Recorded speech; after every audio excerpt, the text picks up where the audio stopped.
The Sewol-ho ferry disaster is being blamed on a number of things, and one of which is the practice of collusive ties between the government and the industries they are meant to regulate.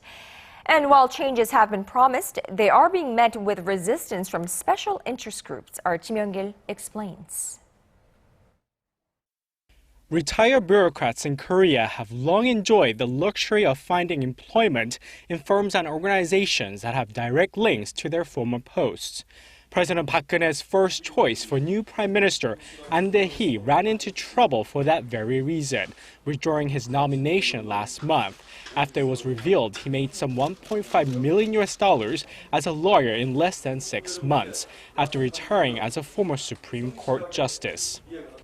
President Park has vowed to end the era of cozy ties between bureaucrats and the industries and companies they regulate, and has pledged reforms. But the changes are not coming easily. The revised Public Service Ethics Act of 2011 states that the government's Public Ethics Committee must screen any former high-ranking government official that wants to work at a company or public institution.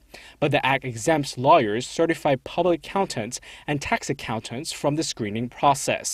There have been calls to close the loophole, but in a recent pre-announcement of revised legislation, the three groups are still exempt.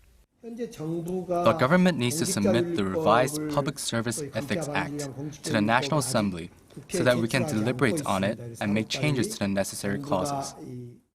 Opposition party lawmakers on the Parliamentary Public Administration Committee say they have been trying to have the clause removed, only to be met with resistance from related interest groups.